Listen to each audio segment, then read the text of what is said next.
ونعوذ بالله من شرور أنفسنا ومن سيئات أعمالنا من يهده الله فلا مضل له ومن يضلل فلن تجد له وليا مرشدا ونشهد أن لا إله إلا الله وحده لا شريك له ونشهد أن سيدنا وحبيبنا ومولانا الذي أرسله بالحق بشيرا ونذيرا داعيا إلى الله بإذنه وسراجا منيرا فقد قال الله تعالى في كلامه وفي فرقانه الحميد أعوذ بالله من الشيطان الرجيم بسم الله الرحمن الرحيم إن الله وملائكته يصلون على النبي يا أيها الذين آمنوا صلوا عليه وسلموا تسليما اللهم صل على محمد وعلى آل محمد كما صليت على إبراهيم وعلى آل إبراهيم إنك حميد مجيد اللهم بارك على محمد وعلى آل محمد كما باركت على إبراهيم وعلى آل إبراهيم إنك حميد مجيد محترم সভাপতি হাজারত উলামায়ে কেরাম সম্মানিত প্রধান অতিথি বিশেষ অতিথিবৃন্দ সম্মানিত দিনদার পরহেজগার ভাইরা পর্দার আড়ালে মায়েরা এবং বোনেরা আসসালামু আলাইকুম ওয়া রাহমাতুল্লাহি ওয়া বারাকাতুহু আমরা আল্লাহ রাব্বুল আলামিনের দরবারে লাখ কোটি শুকরিয়া আদায় করি যে মহান আল্লাহ সুবহানাহু ওয়া তাআলা আজকে আমাদেরকে এলিনা আহলে হাদিস সমাজের উদ্যোগে একটি ওয়াজ মাহফিলের আয়োজন করার সুযোগ আল্লাহ রাব্বুল আলামিন আমাদেরকে দান করেছেন এইজন্য আল্লাহ পাকের দরবারে শুকরিয়া জানাই আমরা সকলে পড়ি আলহামদুলিল্লাহ লাখ কোটি দরুদ ও সালাম পেশ করছি বিশ্ব মানবতার মহান শিক্ষক বিশ্বনেতা সাইয়্যিদুল মুরসালিন রাহমাতাল লিল আলামিন মুহাম্মদুর রাসূলুল্লাহ সাল্লাল্লাহু আলাইহি ওয়াসাল্লামের উপর। সম্মানিত উপস্থিতি, আপনারা জেনেছেন যে আজকের আলোচনার বিষয় হচ্ছে তওবার গুরুত্ব এবং ফজিলত, তাই না? কোরআন এবং হাদিসের দৃষ্টিতে আমি আপনাদের সামনে আলোচনা রাখবো ইনশাআল্লাহ। আপনারা শোনার জন্য রাজি আছেন তো? ইনশাআল্লাহ। তওবা শব্দের অর্থ হচ্ছে প্রত্যাবর্তন করা, ফিরে আসা। ইস্তিগফার শব্দের অর্থ হচ্ছে গুনাহ থেকে আল্লাহ তাআলার কাছে ক্ষমা চাওয়া। তওবা এবং ইস্তিগফারের মধ্যে পার্থক্য কি? পার্থক্য হচ্ছে তওবা শব্দের অর্থ হচ্ছে বান্দা একটা পাপ করেছে, সেই পাপ থেকে ফিরে আসে, অর্থাৎ ওই পাপটাকে বন্ধ করে দেবে। আর ইস্তিগফার হচ্ছে যে পাপটা করেছে ওই পাপ থেকে মুক্তি লাভের জন্য আল্লাহ তাআলার কাছে ক্ষমা চায়। তাহলে তওবা এবং ইস্তিগফারের অবস্থাটা বুঝতে পারলাম তো? তওবার একটা অংশ হচ্ছে ইস্তিগফার। শুধু যদি আমরা ইস্তিগফার করি আস্তাগফিরুল্লাহ আস্তাগফিরুল্লাহ এবং পাপও চলছে আস্তাগফিরুল্লাহ আস্তাগফিরুল্লাহ চলছে, তাহলে কি আল্লাহ তাআলা ক্ষমা করবেন? ক্ষমা করবেন। এর জন্য শর্ত হচ্ছে তওবা। আচ্ছা, তওবা কখন করতে হবে? যখন কোনো বান্দা বড় পাপ করবে, কবিরা গুনাহ করবে, তখন প্রয়োজন হবে তওবা। আর ছোট ছোট গুনার জন্য ইস্তিগফার।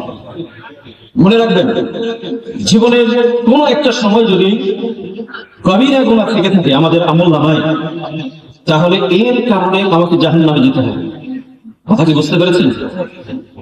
এখন এই তওবা যদি আমাদের করা না থাকে, ধরুন জীবনের সেই ছোট্ট অবস্থায় বয়স যখন 15-16 ছিল, ধরলাম 15 বছরে একটা ছেলে বালেগ হয়েছে, তার বয়স ধরুন 16 বছর হয়েছে। ওই 16 বছরের সময়ে সে চুরি করেছে, অথবা ডাকাতি করেছে, অথবা জেনা করেছে, অর্থাৎ বড় কোনো গুনাহ করেছে, কিন্তু তখন সে তওবা করে না। এর কারণে তাকে জাহান্নামে যেতে হয়, কারণ ওই তওবা করে না সে। বুঝতে পারছেন? অত্যন্ত গুরুত্বপূর্ণ একটা বিষয়। এই জন্য এই তওবাটা মুমিন জিন্দেগীর জন্য অবধারিত, অবশ্যই করতে হবে। তো জীবনে আমরা কত গুনাহ করেছি, কত কবিরা গুনাহ যে আমরা করেছি, দাঁড়িয়ে তো আছে, তার শেষ আছে? মনে রাখবেন, প্রত্যেকটা কবিরা গুনার জন্য আলাদা আলাদা ভাবে তওবা করতে হবে। এই তওবা যদি আমরা না করে থাকি, তাহলে আমাদেরকে জাহান্নামে যেতে হবে। আমাদের জীবনে এমন কি হয়েছে যে আমাদের জীবনে তো গুনাহ নাই, এরকম কেউ বুকে হাত দিয়ে বলতে পারবো যে আমাদের জীবনে তো কোনোদিন গুনাহ হয় না? আছে এরকম কেউ? নাই। প্রত্যেকের জীবনে কিছু না কিছু গুনাহ কিন্তু আমাদের আছে, তাই না? আচ্ছা আচ্ছা, এখানে বলেন তো, একজন মানুষ একটু হাত তুলে বলেন তো যে আমি আমার জীবনে কখনো গুনাহ করি নাই। আছে একজনও? একজনও নাই। তাহলে কি করতে হবে আমাদের? তওবা করতে হবে। আল্লাহ রাব্বুল আলামিন এই তওবা করার জন্য বান্দাকে আহ্বান করছেন। ধরুন আপনি জীবনে একটা অপরাধ করেছেন, আপনার বিরুদ্ধে মামলা হয়েছে, পুলিশ আপনাকে অ্যারেস্ট করেছে, বিচারালয়ে বিচার হবে আপনার। পৃথিবীর কোন বিচারক এখন কি ডেকে বলবে বান্দা ভাই আপনি তওবা করুন, আপনাকে ছেড়ে দেওয়া হবে? বলবে? বলেন, বলবে। সন্তান পিতামাতার কাছে অপরাধ করেছে, কোন পিতামাতা কি সন্তানকে বলবে যে আমার কাছে ক্ষমা চা, তোকে মাফ করে দেব? মনে মনে বলবে, কিন্তু স্পষ্ট করে দেবে। কিন্তু দেখেন আল্লাহ রাব্বুল আলামিন, যে রব, যে স্রষ্টা আমাদেরকে সৃষ্টি করেছেন, ওই রব আমাদেরকে বলছেন বান্দা যতই অপরাধ করো তুমি দুনিয়াতে, চুরি করে থাকো, ডাকাতি করে থাকো, অন্যায় করে থাকো, মানুষের আত্মসাৎ করে থাকো, গীবত করে থাকো, সুদ ঘুষ এগুলোর সাথে জড়িত থাকো, কিন্তু বান্দা তুমি ফিরে আসো, আমার কাছে ফিরে আসো। আল্লাহ রাব্বুল আলামিন জোর করে বান্দাকে আহ্বান করছে, ডাক দিচ্ছে যে বান্দা ফিরে আসে। আল্লাহ পাক বলছেন ওয়াতুবু ইলাল্লাহি জামিআ, হে পৃথিবীর মানুষ তোমরা সবাই তওবা করো।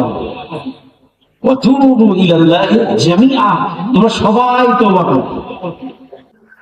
আইয়ুহাল মুমিনুন লাআল্লাকুম তুফলিহুন, হে পৃথিবীর মুমিন মুত্তাকি বান্দারা তোমরা সবাই আমার দিকে ফিরে আসো, আমার কাছে তওবা করো।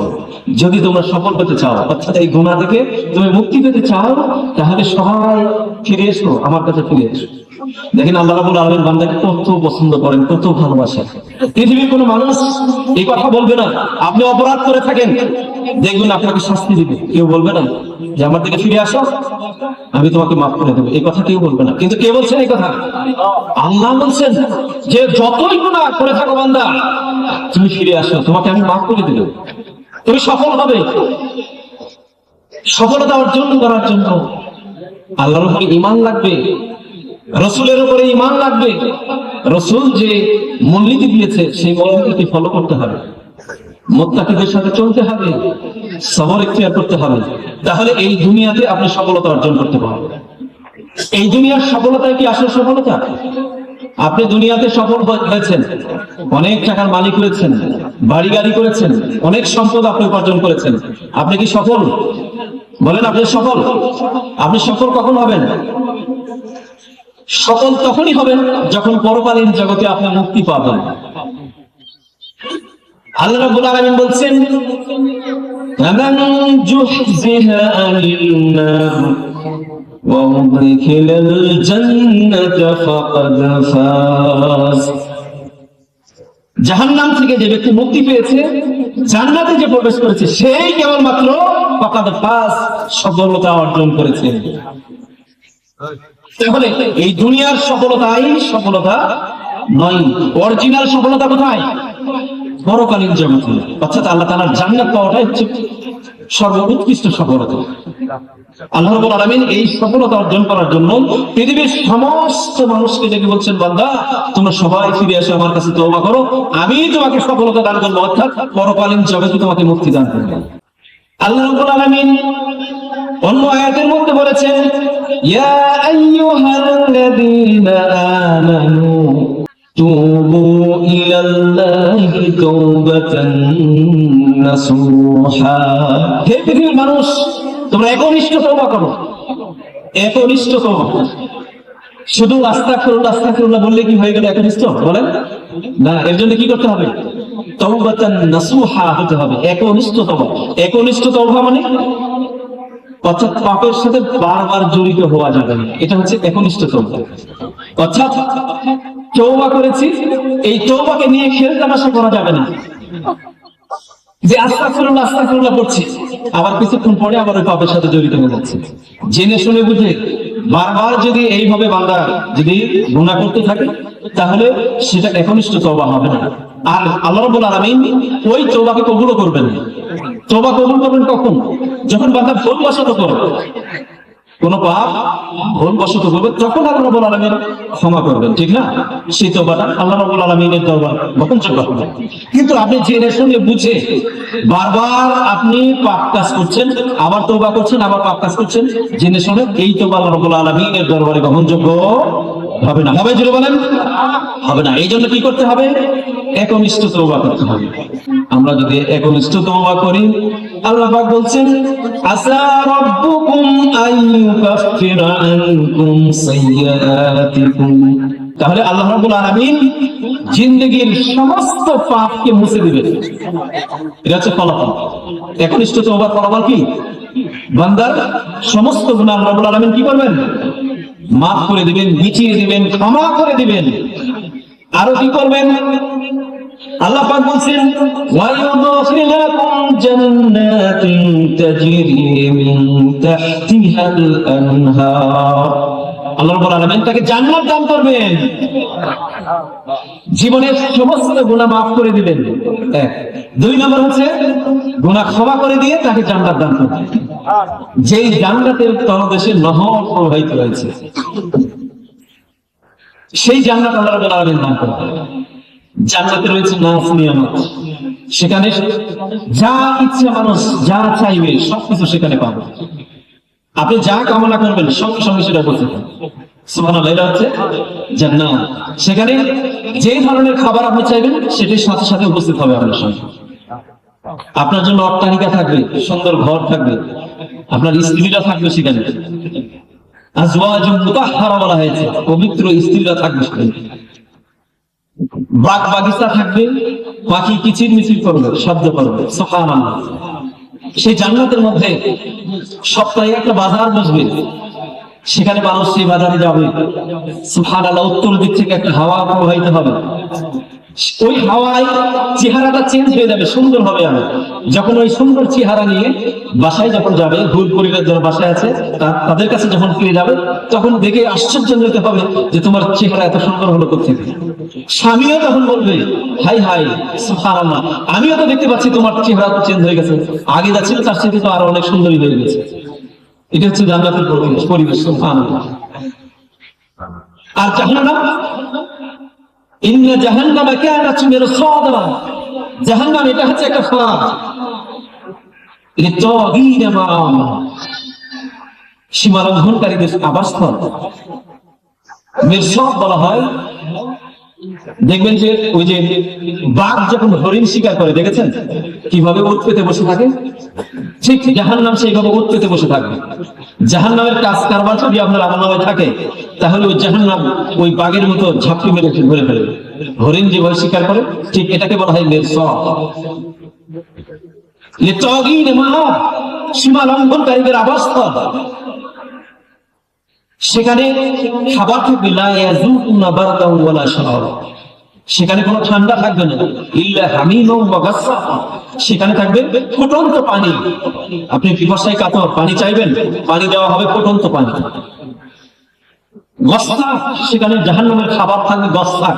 গাসসাক বলা হয় শরীরে যখন রোগ ব্যাধি জমে, এই রোগ ব্যাধিতে যখন শরীরে যখন পুঁজ জমা হয় শরীরে, ওই পুঁজ গুলো সে জাহান্নামীদের খাবার হয়। জাখম বলা হয়েছে কাঁটাযুক্ত ফল সেখানে দেওয়া হবে।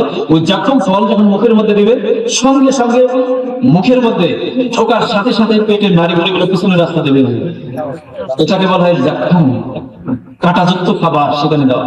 এটা প্রতিনিয়ত জাহান্নামীদের খাবার। তাহলে জান্নাতটা সুখের জায়গা, আর জাহান্নাম অশান্তির জায়গা, তার কুল কিনারা নাই। জাহান্নামের সবচেয়ে আরামদায়ক শাস্তিটা কি জানেন? আরামদায়ক শাস্তি হচ্ছে আবু তালিবের শাস্তি, রাসূলের চাচা আবু তালিবের শাস্তি। সেটা কি?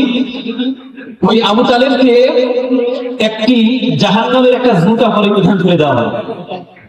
ওই জুতা যখন পায়ে পরিধান করে দেওয়া হবে, জুতা পরার সাথে সাথে মাথায় গলকিতে থাকবে, অর্থাৎ চুলের উপরে যখন পানি দেওয়া হয় পানিটা বলকে ওঠে না, ঠিক এইরকম বলকিতে থাকবে মাথার মগজ। জুতা পায়ে মাথায় বলকিতে থাকবে মগজগুলো। এটা জাহান্নামের সবচেয়ে ছোট শাস্তি। এই ছোট শাস্তিটা দেওয়া হবে রাসূলুল্লাহ সাল্লাল্লাহু আলাইহি ওয়াসাল্লামের চাচাকে। তাহলে জাহান্নামের শাস্তিটা, বড় শাস্তিগুলো কত কঠিন, একটু চিন্তা করেছি আমরা কখনো?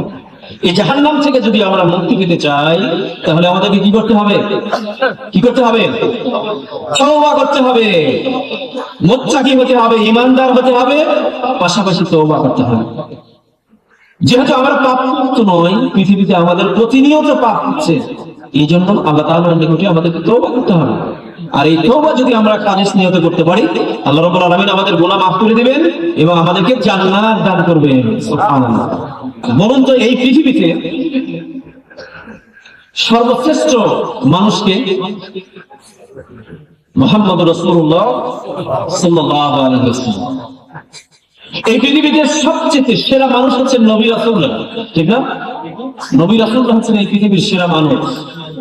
এই নবীদের মধ্যে আবার সেরা করা হয়েছে মুহাম্মদ রাসূলুল্লাহ সাল্লাল্লাহু আলাইহি ওয়াসাল্লাম। এই রাসূলকে পাঠিয়ে দেওয়া হয়েছে। আল্লাহ রাব্বুল আলামিন বলছেন, ওয়ামা আরসালনাকা ইল্লা রাহমাতান লিল আলামিন। হে রাসূল, আপনাকে গোটা বিশ্ববাসীর জন্য রহমত স্বরূপ পাঠিয়ে দেওয়া হয়েছে। আকাশের নিচে জমিনের উপরে তার চেয়ে মর্যাদা সম্পন্ন মানুষ আর নেই। আছে? নবী রাসূলদের জিন্দেগিতে কি কোনো পাপ আছে? কোন নবীদের জিন্দেগিতে পাপ নেই। যদিও ভুল থেকে তাকে আল্লাহ রাব্বুল আলামিন সংশোধন করার সুযোগ দিয়েছেন নবী রাসূলদের। আমাদের নবী মুহাম্মদুর রাসূলুল্লাহ সাল্লাল্লাহু আলাইহি ওয়াসাল্লামের জিন্দেগিতে কোনো পাপ নাই। তারপরে ওই নবী বলছেন পৃথিবীবাসীকে, সাহাবায়ে কেরামদেরকে ডাক দিয়ে বলছেন, ইয়া আইয়ুহান নাস, হে মানবসকল, তুবু ইলাল্লাহ, হে পৃথিবীর মানুষ, তোমরা তওবা করো আল্লাহর নিকটে। فإني أتوب إليه في يوم 100 مرة। হে পৃথিবীর মানুষ, তোমরা আল্লাহ তাআলার নিকটে তওবা করো।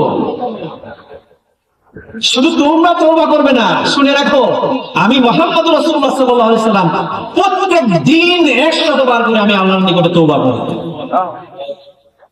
তার আমলনামায় কোনো পাপ নাই, কোনো গুনাহ নাই, তারপরে তিনি কি করেন? আরেকটি হাদিসের মধ্যে এসেছে, দিনে তিনি 70 বার আল্লাহ তাআলার নিকটে তওবা করতেন। সুবহানাল্লাহ। এই হাদিসের মধ্যে, মুসলিমের হাদিস এটি, এই হাদিসের মধ্যে বলা হয়েছে যে তিনি প্রত্যেক দিন 100 বার করে আল্লাহ তাআলার নিকটে তওবা করতেন।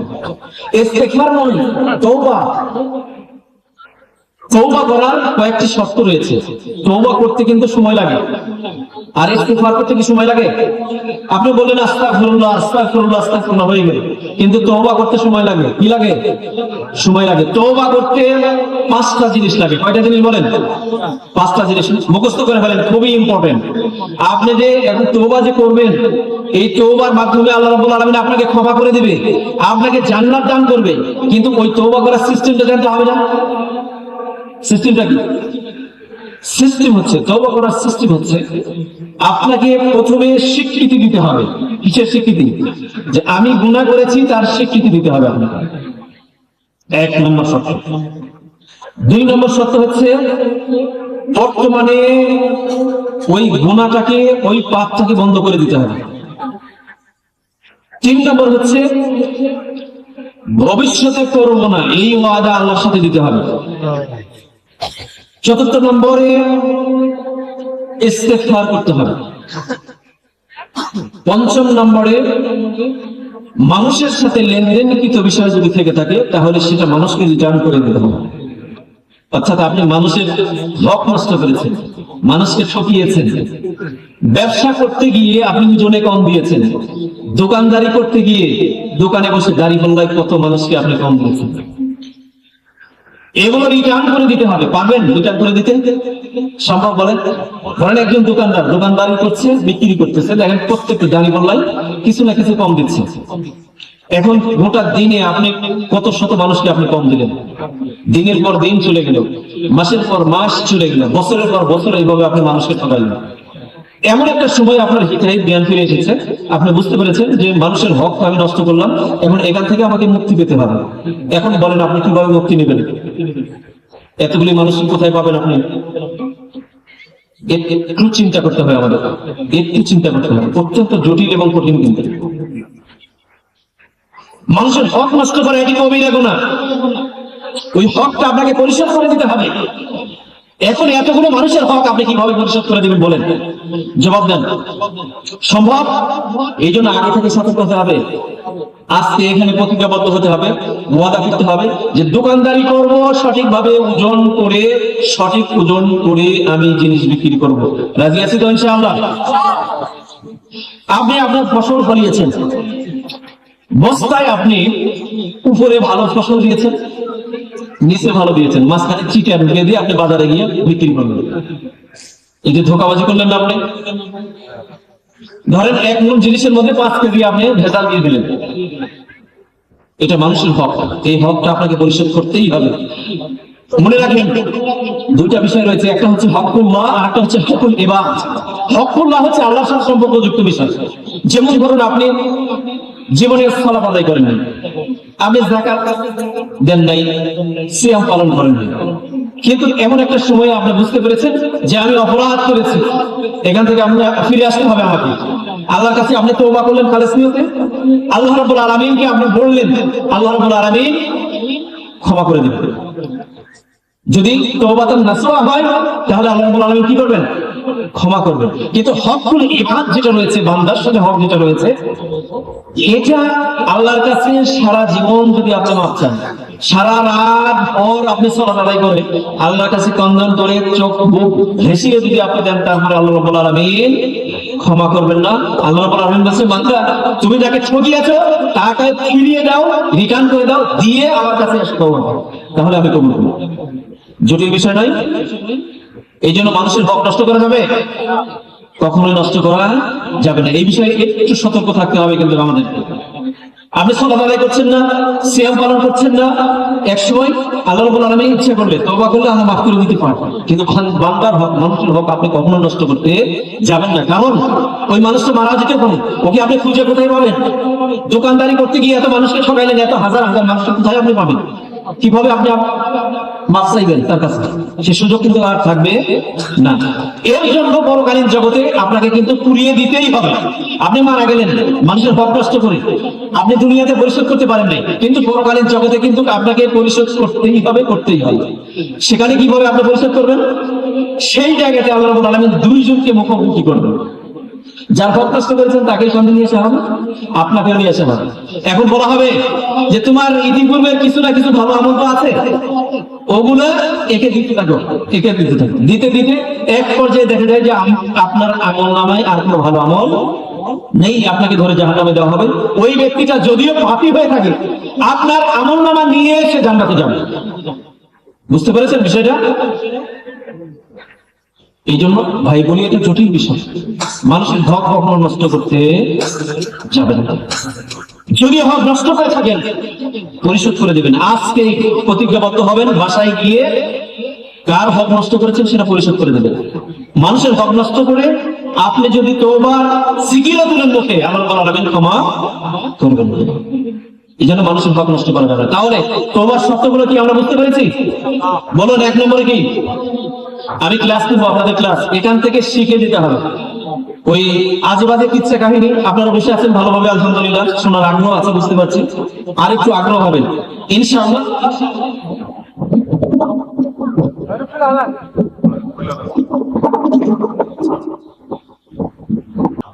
এক নম্বরে কি ছিল?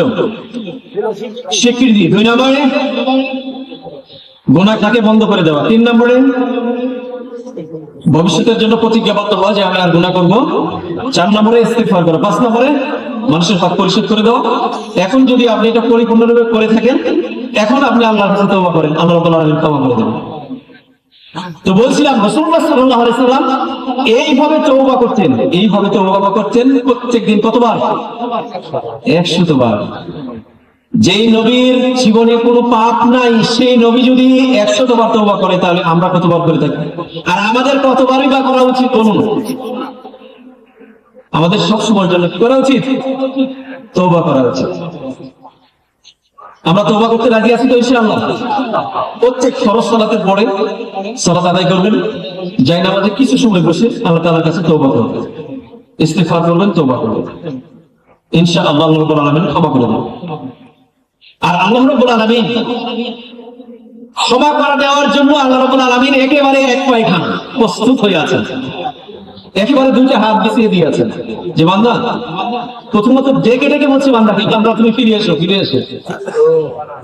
এসো, এখন তওবা করো। তওবা কবুল করার জন্য আল্লাহ রাব্বুল আলামিন 2টা হাত প্রসারিত করে দিয়েছেন। এইভাবে হাদিসের মধ্যে এসেছে, ইন্নাল্লাহা আযজা ওয়া জাল্লা ইয়াবসুতু ইয়াদাহু বিল-লাইল লিয়াতুবা মুসিহান নাহার।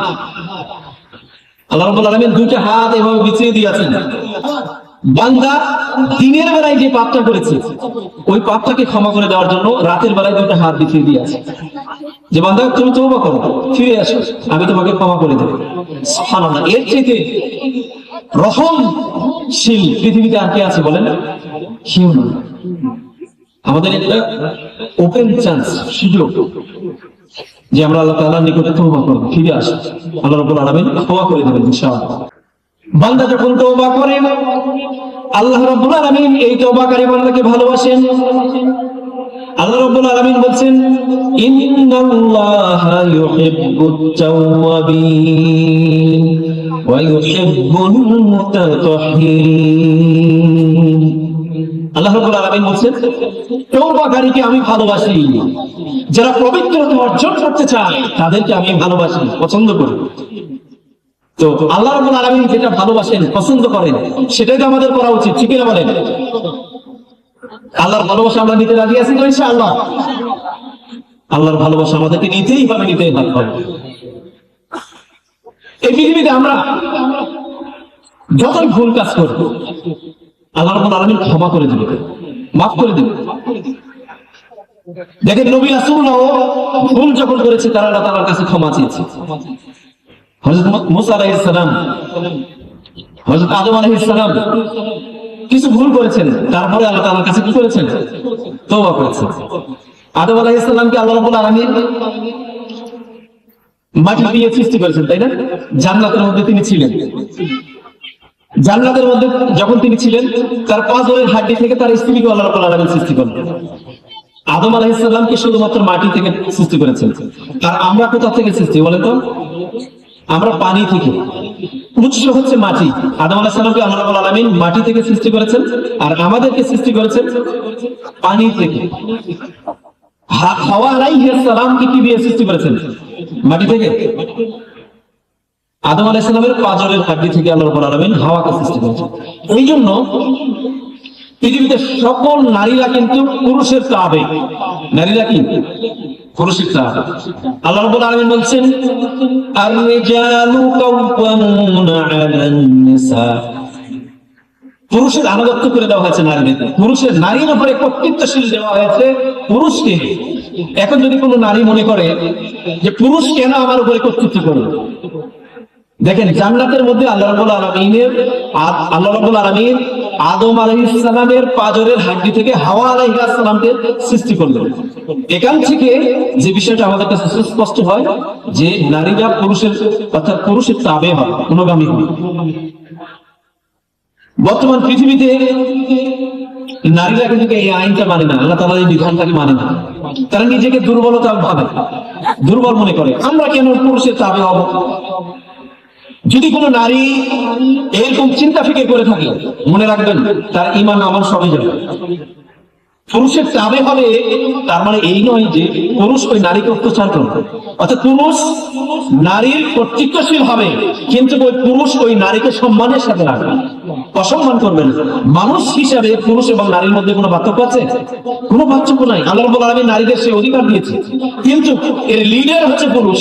এখন নারীরা যদি লিডার হয়ে যায় তাহলে কি হবে বলেন? তাহলে তার বিশৃঙ্খলা তৈরি হয়ে যাবে, পৃথিবীতে ফাসাদ সৃষ্টি হয়ে যাবে। হাদিস শরীফের মধ্যে এসেছে, লা ইয়াফলাহা কওমুন, ওই জাতি কখনো সফলতা অর্জন করতে পারবে না, ওয়াল্লাহু আমারাহুম ইমরাআতান, যেই জাতি নারীদেরকে শাসন ক্ষমতায় বসিয়ে রাখবে, অর্থাৎ ক্ষমতার আসনে অধিষ্ঠিত করবে নারীকে, ওই জাতি কখনো সফলতার দ্বারপ্রান্তে পৌঁছতে পারবে না।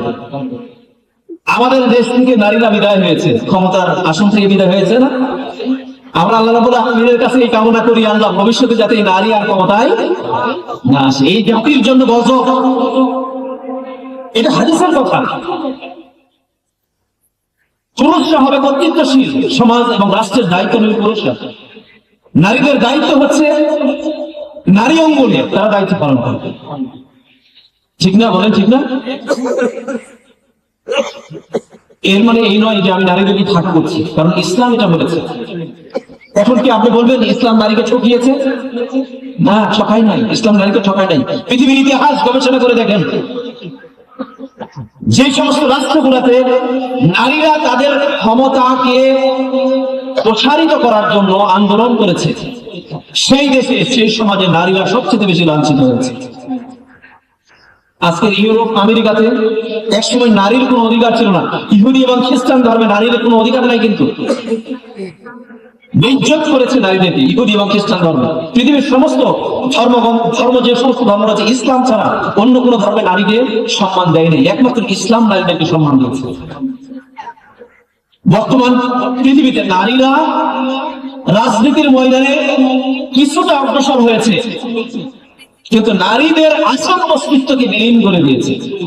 বর্তমান পৃথিবীতে দেখবেন এই নারীদেরকে ভোগের সামগ্রী হিসাবে ব্যবহার করে থাকে, পণ্য হিসাবে ব্যবহার করে থাকে নারীদেরকে। রাজনীতির ময়দানে যদিও উঠে এসেছে, কিন্তু তাদের চরিত্র ধুলায় মিশিয়ে দিয়েছে। এই জন্য ইসলাম নারীকে সম্মান দিয়েছে, সেই সম্মান দিয়ে নারীদেরকে থাকতে হবে। আল্লাহ যে সম্মান দিয়েছে, যে মর্যাদা দিয়েছে, সেই সম্মান এবং মর্যাদা দিয়ে নারী এই সমাজে বসবাস করবে। আর ইসলাম নারীকে ঠকায়নি, নারীকে অধিকার ইসলাম দিয়েছে। আদম আলাইহিস সালাম জান্নাতের মধ্যে বসবাস করছেন। দেখেন, আদম আলাইহিস সালাম ভুল করেছেন, তওবা করেছেন, আল্লাহ রাব্বুল আলামিন তওবাকে মঞ্জুর করে নিয়েছেন। সুবহানাল্লাহ। আল্লাহ রাব্বুল আলামিন ওই জান্নাতের মধ্যে তাকে স্থান দিলেন। সে জান্নাতের নাচ নিয়ামত ভোগ করতেছে, খাচ্ছে, ঘুরতেছে, ফিরতেছে, সবকিছু ভোগ করতেছে। সেখানে হাওয়া আলাইহিস সালামকে সৃষ্টি করে দেওয়া হলো, তার সঙ্গী তৈরি করে দেওয়া হলো। কিন্তু ওই যে শয়তান যে বিভ্রান্ত হয়েছে, সেখানে শয়তানকে দেওয়া হয়েছে। শয়তান গিয়ে আদম আলাইহিস সালামকে বিভ্রান্তের মধ্যে ফেলে দিয়েছিল, বারবার ওয়াসওয়াসা দিয়েছে, বারবার আল্লাহ রাব্বুল আলামিন বলছেন, ইয়া আদম লা তাকরাবা হাযিহি শাজারা, এই গাছের নিকটে যেও না। কিন্তু ওই শয়তান এসে তাকে ফুসলিয়েছে, বারবার ফুসলিয়েছে। এখন গাছের কাছে গিয়েছে, অবস্থাটা কি হয়েছে? পোশাক খুলে গিয়েছে, জান্নাতের পোশাক। আল্লাহ রাব্বুল আলামিন বেজার হয়েছে। এরপর আল্লাহ রাব্বুল আলামিন জান্নাত থেকে কি করলেন? বহিষ্কার করলেন, ওই শয়তান সহ পৃথিবীতে পাঠিয়ে দিলেন। শয়তান বর্তমান পৃথিবীতে আছে না নাই? আমাদেরকে প্রতিনিয়ত বিভ্রান্ত করার চেষ্টা করছে। আদম আলাইহিস সালামকে জান্নাতের মধ্যে বিভ্রান্ত করেছে, এই দুনিয়াতেও এসেও সে বিভ্রান্ত করার জন্য সর্বক্ষণের জন্য সে প্রস্তুতি গ্রহণ করে আছে, এবং আমাদেরকে প্রতিনিয়ত উস্কানি দিচ্ছে খারাপ পথে যাওয়ার জন্য, ঠিক না? আদম আলাইহিস সালাম সঙ্গে সঙ্গে বুঝতে পারলেন যে তিনি ভুল করেছেন। এই কথাটা আল্লাহ রাব্বুল আলামিন কোরআনে কারীমের মধ্যে উল্লেখ করে দিয়েছেন। ক্বালা, তারা দুইজনে বলল, দুইজনকে আদম এবং হাওয়া, এবং দুইজনে বলল, কি বলল? রব্বানা যালামনা আনফুসানা ওয়া ইল্লাম তাগফির লানা ওয়া তারহামনা লানাকুনান্না মিনাল খাসিরিন। রব্বানা যালামনা আনফুসানা, হে আমার প্রতিপালক আল্লাহ, আমরা আমাদের নিজেদের উপরে জুলুম করেছি, পাপ করেছি, ভুল করেছি, আল্লাহ আমাদেরকে ক্ষমা করে দাও, তুমি ছাড়া তো আর ক্ষমা করা কেউ নাই। দেখেন এখানে তিনি কি করেছেন? তওবা করেছেন। আল্লাহ রাব্বুল আলামিন মাফ করে দিয়েছেন না? মাফ করে দিয়েছেন। আদম আলাইহিস সালামকে আল্লাহ রাব্বুল আলামিন মাফ করে দিয়েছেন, ক্ষমা করে দিয়েছেন। এই জন্য ভুল যখন হয়ে যাবে সাথে সাথে কি করতে হবে? তওবা করতে হবে, আল্লাহর কাছে ফিরে আসতে হবে।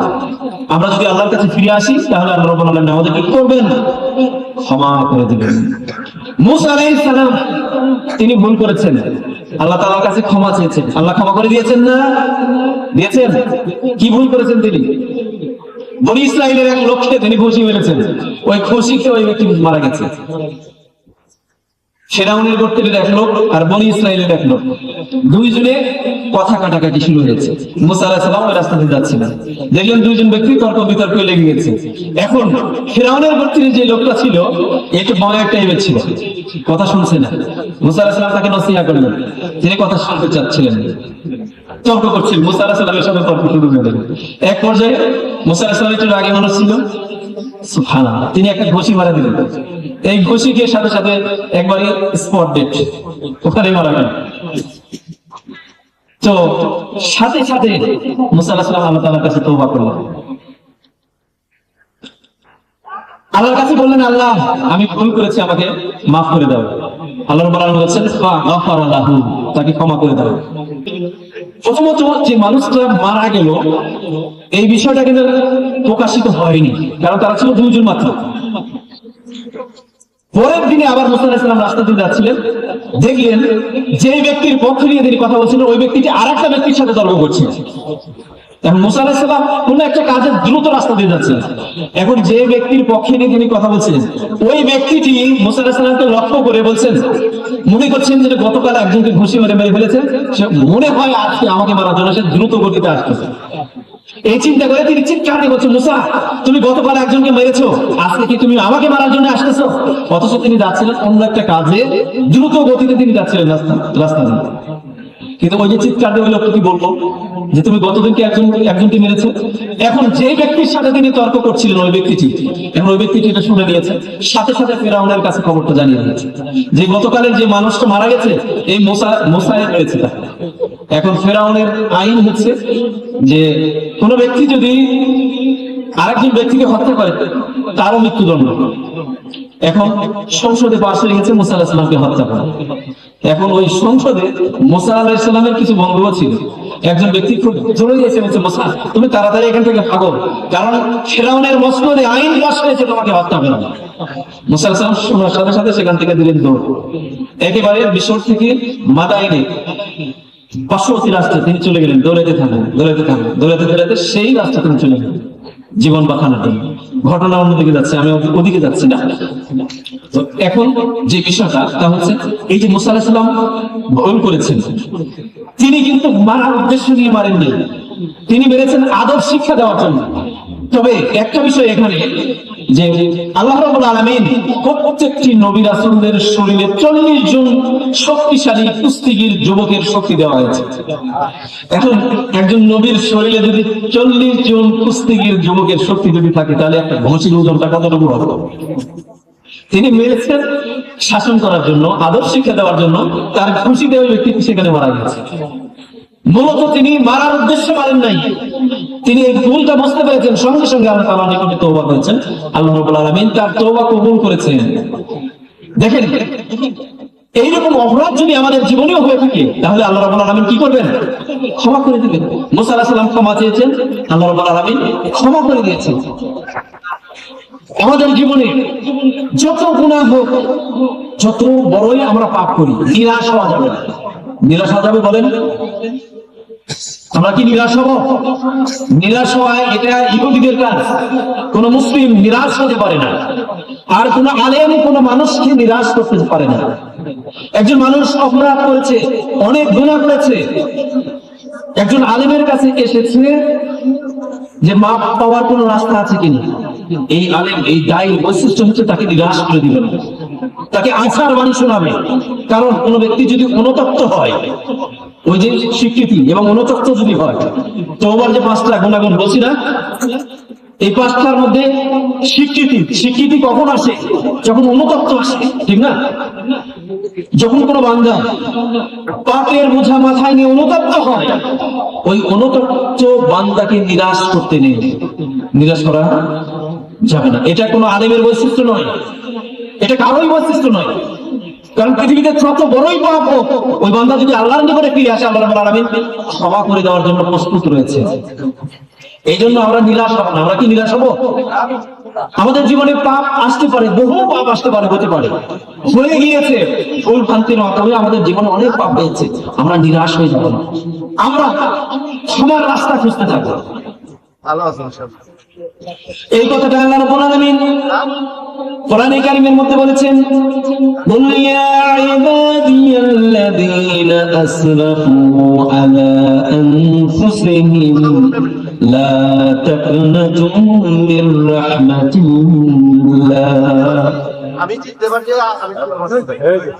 হে আমার বান্দারা, তোমরা যারা পাপ করে করে করে করে নিজেদের উপরে জুলুম করেছো, জীবনটাকে ধ্বংস করে ফেলে দিয়েছো, লা তাকনাতু মির রাহমাতিল্লাহ, তোমরা আল্লাহ তাআলার রহমত থেকে নিরাশ হয়ে যেও না। এই কথা কে বলছে? আল্লাহ। আমরা নিরাশ হব? নিরাশ হব না।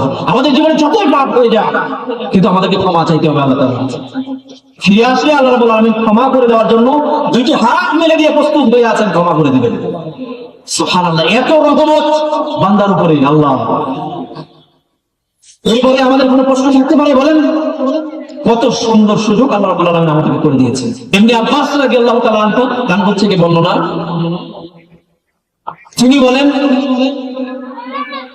সেই মুশরিকদের কিছু গডফাদার, কিছু পাপিষ্ঠ, ওই যে মুশরিক যারা শিরক করে, লিডার টাইপের ব্যক্তিরা, যারা সমাজে পাপ করে করে করে করে তাদের জীবন নষ্ট করে ফেলে দিয়েছে, এই গডফাদার গুলো রাসূলুল্লাহ সাল্লাল্লাহু আলাইহি ওয়াসাল্লামের দরবারে এসেছে। হাদিসের মধ্যে এসেছে, এই আয়াতের শানে নজুল হচ্ছে ওই মুশরিক গডফাদাররা এসেছে রাসূলুল্লাহ সাল্লাল্লাহু আলাইহি ওয়াসাল্লামের দরবারে, এসে বলছেন, মুহাম্মদ সাল্লাল্লাহু আলাইহি ওয়াসাল্লাম, তুমি যে দাওয়াত দিচ্ছ, তোমার দাওয়াতটা কিন্তু খুবই চমৎকার, খুবই সুন্দর। মুহাম্মদ, তোমার দাওয়াতটা আমাদের পছন্দনীয় হয়েছে। তবে মুহাম্মদ, শুনে রাখো, আমরা কিন্তু অনেক বড় পাপী। আমাদের জীবনে, জিন্দেগিতে হত্যার গুনাহ রয়েছে, জিনার গুনাহ রয়েছে, এমন কোন পাপ নাই যে পাপ আমাদের জিন্দেগিতে নেই। এই পাপের বোঝা মাথায় নিয়ে আমরা আছি। এখান থেকে মুক্তি পাওয়ার কি কোনো রাস্তা আছে? মুহাম্মদ বলো। রাসূলুল্লাহ সাল্লাল্লাহু আলাইহি ওয়াসাল্লাম তখন এই আয়াতটা শুনিয়ে দিলেন। সুবহানাল্লাহ, কি বললেন? কুল ইয়া ইবাদিয়াল্লাযীনা আসরাফু আলা আনফুসিহিম লা তাকনাতু মির রাহমাতিল্লাহ। হে আমার বান্দারা, তোমরা যারা নিজেদের উপরে জুলুম করেছো, পাপ করে করে জীবনটা নষ্ট করে ফেলে দিয়েছো, লা তাকনাতু মির রাহমাতিল্লাহ, আল্লাহর রহমত থেকে তোমরা নিরাশ হয়ে যাও না। তার মানে রাসূল সাল্লাল্লাহু আলাইহি ওয়াসাল্লাম বুঝাতে চাইলেন যে তোমরা নিরাশ হয়ে যাও না, তোমরা সারেন্ডার করো, আল্লাহর উপরে ঈমান আনো, আল্লাহ রাব্বুল আলামিন অতীতের সমস্ত গুনাহ আল্লাহ মাফ করে দিবেন। দেখেন, এই গডফাদার গুলো, এদের জীবনের এমন কোনো পাপ নাই যে পাপ করে নাই, সেটা মুহাম্মদ সাল্লাল্লাহু আলাইহি ওয়াসাল্লামের কাছে এটা স্বীকৃতি দিয়েছে। রাসূলুল্লাহ সাল্লাল্লাহু আলাইহি ওয়াসাল্লাম তাদেরকে নিরাশ করেছেন? বলেন, যদি তিনি বলতেন যে আল্লাহ রাব্বুল আলামিন তোমাদেরকে ক্ষমা করবেন না, তাহলে এই সমস্ত ব্যক্তিরা কি করতো? বলেন, ইসলাম গ্রহণ করতো, ঈমানের রাস্তা তালাশ করতো, ফিরে আসতো, তওবা করতো? করতো না। এই জন্য নিরাশ হতে নেই, নিরাশ করতে নেই। ফিরে আসুন, যত গুনাহই হোক আল্লাহ রাব্বুল আলামিন মাফ করে দিবেন জীবনের সমস্ত গুনাহগুলো। সাওবান রাদিয়াল্লাহু তাআলা আনহু বলেন, তিনি একজন প্রসিদ্ধ সাহাবী, হাদিস বিশারদ, হাদিস বর্ণনাকারী একজন সাহাবী সাওবান রাদিয়াল্লাহু তাআলা আনহু। তিনি বলছেন, এই আয়াতটি যখন নাজিল হয়, তখন রাসূলুল্লাহ সাল্লাল্লাহু আলাইহি সাল্লামকে এই কথা বলতে শুনেছি। আল্লাহ রাব্বুল আলামিন এই যে গোটা পৃথিবী, রাসূল বলছেন, আল্লাহ রাব্বুল আলামিন যদি এই গোটা পৃথিবীর সমস্ত সম্পদ যদি আল্লাহ রাব্বুল আলামিন আমাকে দান করতেন, এই সম্পদগুলো পেয়ে আমি যতটুকু খুশি হইতাম, তার চাইতে 1000 গুণে বেশি আমি খুশি হয়েছি। আল্লাহ রাব্বুল আলামিন এই আয়াত যখন নাজিল হয়েছে, এই নাজিলকৃত এই আয়াতকে আমি তার চাইতে বেশি খুশি হয়েছি। সুবহানাল্লাহ। আপনি বলেন এই পৃথিবীর সম্পদ যদি আমাদেরকে দেওয়া হয় আমরা কতটুকু খুশি হব বলেন? সব সম্পদের দরকার নাই। ওই শহরে যদি একটা বাড়ি করতে পারি, আমাদের জীবনে আর কিছু লাগবে বলেন? আমরা মনে করি আমরা সব কিছু পেয়েছি।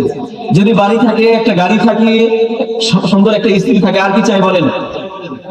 রাসূল বলছেন গোটা পৃথিবীর সমস্ত সম্পদ আমাকে দিলে যতটুকু খুশি হতাম তার সাথে 1000 গুণ বেশি আমি খুশি হয়েছি এই আয়াতটা যখন নাযিল হয়েছে। সুবহানাল্লাহ। তার মানে নাজাতের একটা রাস্তা বলে দেওয়া হয়েছে এই আয়াত দিয়ে। আমার ইবনে আমবাসা রাদিয়াল্লাহু তাআলা আনহু বলেন, একজন সাহাবী, তিনি বলছেন একজন বৃদ্ধ লোক লাঠি ধরে রাসূলের দরবারে এসেছে। কি ধরে?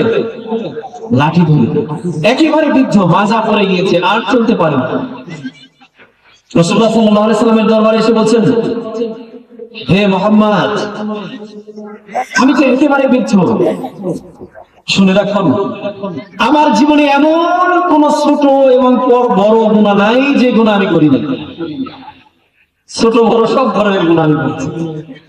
এই শেষ বয়সে মুহাম্মদ, আমার কি কোনো মুক্তির রাস্তা আছে? রাসূলুল্লাহ সাল্লাল্লাহু আলাইহি ওয়াসাল্লাম বলেছেন, তোমার জন্য রাস্তা উন্মুক্ত। তুমি ঈমান আনো, ইসলামে ফিরে আসো, আল্লাহ রাব্বুল আলামিন তোমার অতীতের সব গুনাহ মাফ করে দেবেন। সুবহানাল্লাহ। তাহলে কি করতে হবে? তওবা করে ফিরে আসতে হবে। সুবহানাল্লাহ। একদা ওমর রাদিয়াল্লাহু তাআলা আনহু রাস্তা দিয়ে যাচ্ছিলেন রাতের অন্ধকারে। ওমর রাদিয়াল্লাহু তাআলা আনহু তার সাথী বর্গদেরকে লক্ষ্য করে বললেন, ওমর রাদিয়াল্লাহু তাআলা আনহু রাতের অন্ধকারে রাস্তা দিয়ে যাচ্ছিলেন। এমন সময় হঠাৎ করে ওমর রাদিয়াল্লাহু তাআলা আনহু সাহাবীদেরকে লক্ষ্য করে বললেন, ও আল্লাহর নবীর সাহাবীরা, ও আমার সাথী বর্গরা, তোমাদের মধ্যে এমন কেউ আছে নাকি আমাকে তিলাওয়াত করে শোনাবে কোরআনে কারীমের মধ্যে সবচেয়ে ভীতিকর কোন একটা আয়াত? আছে কি তোমাদের মধ্যে কেউ এই আয়াতটা পাঠ করে শোনাবে? কোরআনের মধ্যে, গোটা কোরআনের মধ্যে সবচেয়ে ভীতিকর আয়াত, ভয়ঙ্কর আয়াত। এখন কেউ যদি তিলাওয়াত করে, গোটা কোরআনের উপরে দখল না থাকলে বলতে পারবে বলেন? পিছন দিক থেকে একজনে পড়লেন, فمن يعمل مثقال ذرة خيرا يره ومن يعمل مثقال ذرة شرا يره। এই আয়াতের অর্থ কি? যে ব্যক্তি একেবারে জাররা পরিমাণ ভালো কাজ করবে সেই পরকালীন জগতে দেখানো হবে, তার হিসাব দিতে হবে। জাররা, জাররা কি? জাররাটা কি বলে বুঝেন? জাররা বলা হয় সংক্ষিপ্ত, এক কথা আমি বুঝাই, ওই যে চীনের যখন কোনো ফুটো থাকে, চীন যখন ফুটো থাকে, রোদ যখন আসে দেখবেন ওই ফুটো দিয়ে একটা রোদের একটা আলোচ্ছটা দেখা যায়, যায় না? ওই আলোর মধ্যে দেখবেন অসংখ্য ধূলিকণা করতেছে, দেখা যায় এরকম। ওই ধূলিকণা, ওটাকে বলা হয় জাররা। এইরকম জাররা পরিমাণ ভালো আমল যদি বান্দার আমলনামায় থাকে সেদিন দেখানো হবে, তার প্রতিফল সেদিন দেওয়া হবে। ومن يعمل مثقال ذرة خيرا يره ومن يعمل مثقال ذرة شرا يره। এবং ওই জাররা পরিমাণ যদি মন্দ আমলনামায় থাকে তাহলে সেটিও সেদিন দেখানো হবে, তার হিসাব সেদিন নেওয়া হবে। ভীতিকর আয়াত নাই? বলেন আমাদের জিন্দেগিতে কি গুনাহ মুক্ত কেউ আছে? ছোট ছোট পাপ আমাদের আমলনামায় আছে না? এই জাররা, এগুলা কি বড় পাপ না ছোট পাপ? সেগুলো সেদিন দেখানো হবে, এবারে উন্মুক্ত ভাবে দেখানো হবে। আপনি ওই যে ভিডিওর মাধ্যমে সেখানে স্ক্রিনে সেখানে দেখানো হবে, আপনি দেখতে পারবেন কোথায়, কোন সময়, কোন টাইমে, কখন কি করেছেন, প্রত্যেকটা বিষয় সেখানে পুঙ্খানুপুঙ্খ ভাবে তুলে দেওয়া হবে। অস্বীকার করার কোনো সুযোগ সেদিন থাকবে না, এবং আপনার স্মরণে আসবে, চোখের সামনে ভেসে উঠবে সবগুলো। আল্লাহ রাব্বুল আলামিন বলবেন, বান্দা এই যে দেখতে পাচ্ছ স্ক্রিনে তোমার যে আমলনামা, এটা কি আমার ফেরেশতারা অযথা রেখে রেখেছে? বলবে না, আল্লাহ এটা তো করেছি, ফেরেশতারা ঠিকই লিখেছে। আবার ফেরেশতা কি তোমাদের উপর জুলুম করেছে? বলবে না আমাদের উপরে জুলুম করে নাই, এগুলো তো করেছি আল্লাহ আমরা দুনিয়াতে। সুবহানাল্লাহ, সেদিন সেই স্কিনে পর্দায় সেগুলো দেখতে পাবে। তাহলে এই আয়াতটি ভীতি করা আয়াত নয়? আবু বকর সিদ্দিক রাদিয়াল্লাহু তাআলা আনহু এই আয়াতটি যখন নাযিল হচ্ছিল, রাসূলুল্লাহ সাল্লাল্লাহু আলাইহি ওয়াসাল্লাম যখন তেলাওয়াত করলেন, আবু বকর সিদ্দিক রাদিয়াল্লাহু তাআলা আনহু খানা খাচ্ছিলেন, রাসূলের সাথে বসে খানা খাচ্ছিলেন। আবু বকর সঙ্গে সঙ্গে খানা থেকে হাতটা টেনে নিলেন, খাওয়াটা বন্ধ করে দিলেন। রাসূলুল্লাহ জিজ্ঞেস করলেন, আবু বকর খানা কেন বন্ধ করে দিলেন? আবু বকর বলছেন, ইয়া রাসূলুল্লাহ, একেবারে জান্নাত পরিমাণ মন্দ আমল সেদিন দেখানো হবে, তাহলে তো আমি ধ্বংস হয়ে গিয়েছি। জান্নাত পরিমাণ অপরাধ সেদিন দেখানো হবে, তাহলে তো ধ্বংস শেষ, ধরা খেয়ে যাবো। ইয়া রাসূলুল্লাহ, খানা আর ভিতরে ঢুকতেছে না। রাসূলুল্লাহ সাল্লাল্লাহু আলাইহি ওয়াসাল্লাম আবু বকরকে একটা সান্ত্বনা দিলেন, আবু বকর শুনে রাখো, এই যাররা হচ্ছে এই দুনিয়াতে মানুষ যখন কোনো পাপ কাজ করে, আমরা যখন পাপ কাজ করি এই দুনিয়াতে, ওই পাপের জন্য একটাই পাপ লেখা হয়, একটা গুনাহ লেখা হয়। বান্দা যখন কোনো পাপ করে ওই পাপের জন্য একটা গুনাহ লেখা হয়। আর বান্দা যদি ভালো কাজ করে, ওই ভালো কাজের বিনিময়ে 10 থেকে 700 গুণ পর্যন্ত আল্লাহ তাআলা বৃদ্ধি করে দেন। এই দুনিয়াতে যদি অপরাধ যদি ছোটখাটো থেকে থাকে, আল্লাহ রাব্বুল আলামিন ওই যে অনেক সময় আমাদের উপর বিপদ বালা মুসিবত আসে না, কিছু বিপদ আসে, দুঃখ কষ্ট কেস বিভিন্ন ধরনের আমরা সমস্যার সম্মুখীন হই না, এগুলোর মাধ্যমে আল্লাহ রাব্বুল আলামিন ওগুলো মাফ করে দেন। আর ওই ভালো যে আমলটা বান্দা করে সেটাকে 7 থেকে 700 গুণ পর্যন্ত বৃদ্ধি করে বান্দার সামনে তুলে ধরা হবে। আবু বকর সঙ্গে সঙ্গে হেসে দিলেন, সুবহানাল্লাহ। আনাস রাদিয়াল্লাহু তাআলা আনহু এই আয়াতটি শুনে কান্না শুরু করে দিলেন। রাসূলুল্লাহ সাল্লাল্লাহু আলাইহি ওয়াসাল্লাম আনাসকে বুঝিয়ে দিলেন, আনাস কান্নার কোনো কারণ নেই, সুসংবাদ রয়েছে। মুমিন বান্দা, মুত্তাকি বান্দা, পরহেজগার বান্দা যখন কোনো ভালো কাজ করে, একটা ভালো কাজ করে, তার বিনিময়ে 7 থেকে 700 গুণ পর্যন্ত লেখে দেন। একটা মন্দ করলে ওই একটা পাপই শুধুমাত্র লেখেন। আল্লাহ কত রহমতশীল আমাদের উপরে, সুবহানাল্লাহ। ওমর রাদিয়াল্লাহু তাআলা আনহু ওই যে একজন সাহাবী রাতের অন্ধকারে পড়ছিলেন, তিনি কান্না করছিলেন, ওমর রাদিয়াল্লাহু তাআলা আনহু কান্না করছিলেন। কিছুক্ষণ পরে ওমর রাদিয়াল্লাহু তাআলা আনহু বলছেন, ও আমার সাথী বর্গরা, তোমাদের মধ্যে কি আছে একটু আগে তো ভীতির আয়াত তেলাওয়াত করলেন, এখন একটু আশার একটা আয়াত বলো, সেই আয়াত নিয়ে আমি আশা করতে পারি পরকালীন জগতে মুক্তি পাবো, এরকম আশার বাণী, এরকম কোন আয়াত কি কোরআনের মধ্যে আছে? পিছন দিক থেকে তেলাওয়াত করলেন, কুল ইয়া ইবাদিয়াল্লাযীনা আসরাফু আলা আনফুসিহিম লা তাকনাতু মির রাহমাতিল্লাহ। এই আয়াতটি তেলাওয়াত করলেন, সুবহানাল্লাহ। এটা হচ্ছে আশার আয়াত। হে আমার বান্দারা, তোমরা যারা নিজেদের উপরে জুলুম করেছো, নিজেদেরকে ধ্বংস করে ফেলে দিয়েছো, লা তাকনাতু মির রাহমাতিল্লাহ, আল্লাহর রহমত থেকে নিরাশ হয়ে যেও না। আল্লাহ ক্ষমা করে দিবেন, মাফ করে দিবেন, তওবা করো, ফিরে আসো, আল্লাহর উপর ঈমান আনো। এটা আশার আয়াত নয়? সুবহানাল্লাহ। এখন ওমর রাদিয়াল্লাহু তাআলা আনহু দুইটা আয়াত তো শুনলেন, একটা হচ্ছে ভীতিকর আয়াত, আর একটা হচ্ছে আশার আয়াত।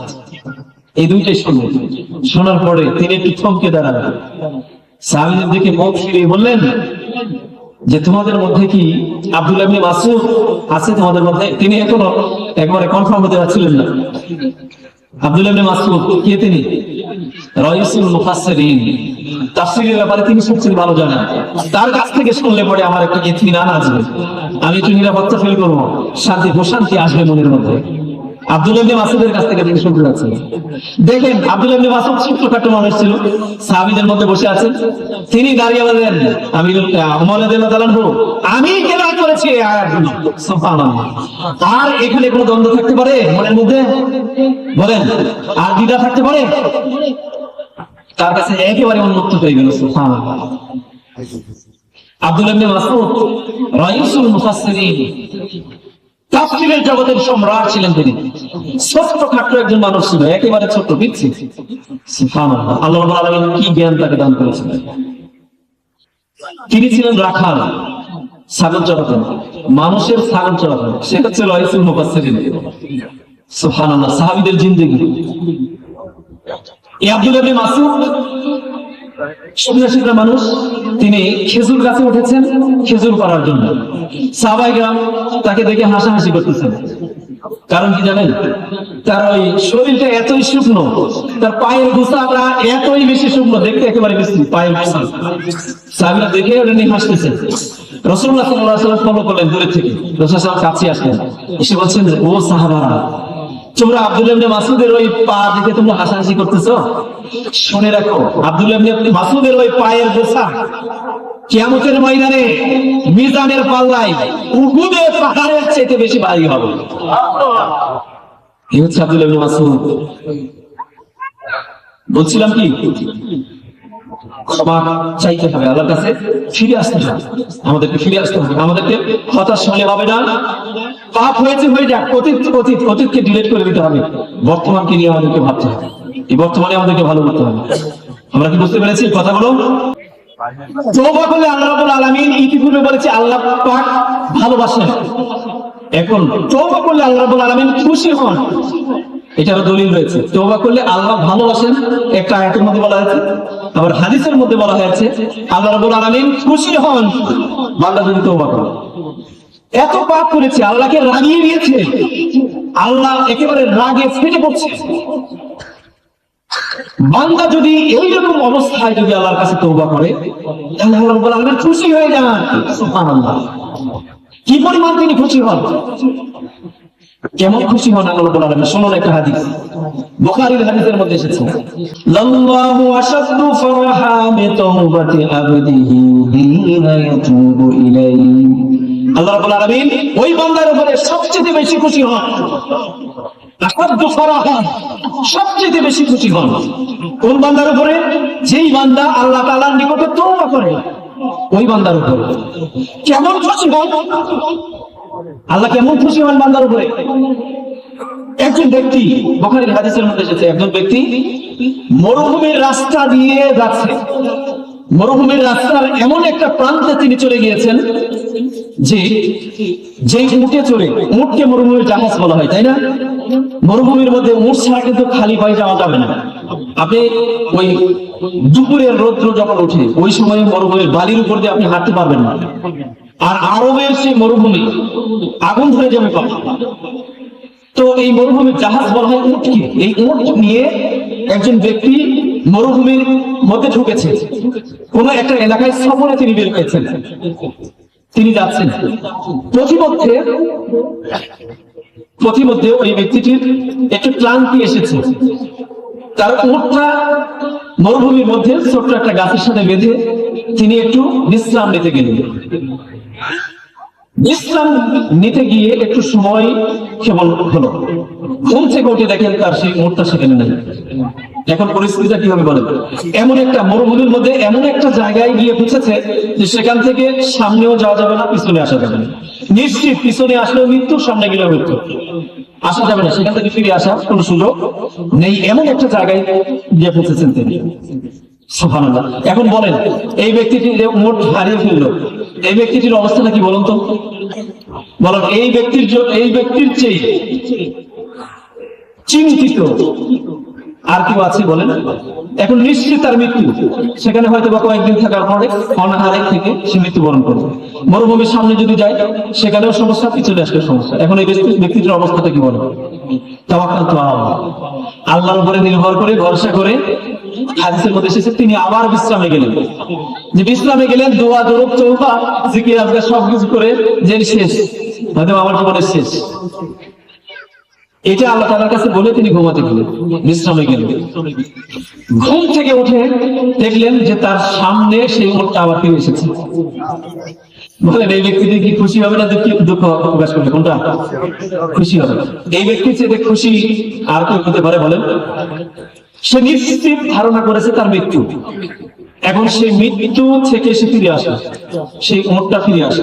সেই উটে রয়েছে সব ধরনের খাবার, সরঞ্জাম, সবকিছু সেই উটের উপর। উটটা হারিয়ে গেছে, আবার উটটা ফিরে এসেছে।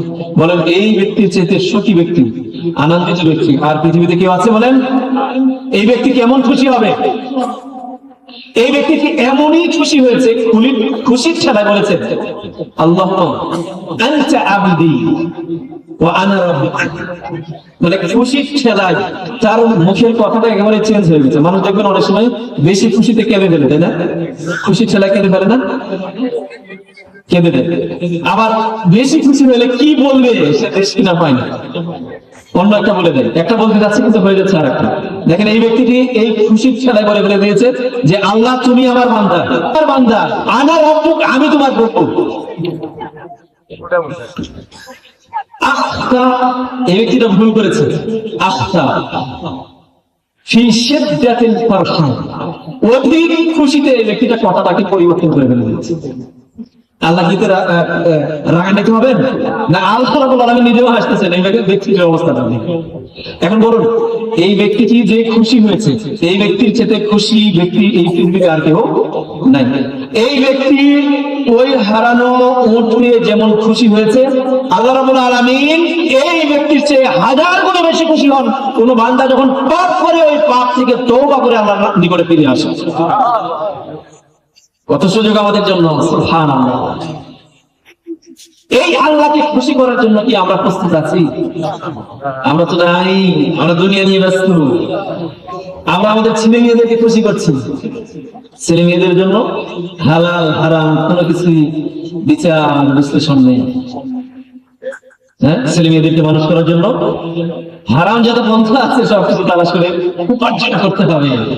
ছেলে মেয়েদেরকে খুশি করতে হবে, স্ত্রীকে খুশি করতে হবে, স্বামীকে খুশি করতে হবে, নেতাকে খুশি করতে হবে, সমাজের মানুষকে খুশি করতে হবে। আমরা একটা ভুল সিদ্ধান্তের মধ্যে পড়ে আছি, আমরা একটা ব্যর্থ সংগ্রামের মধ্যে চলছি।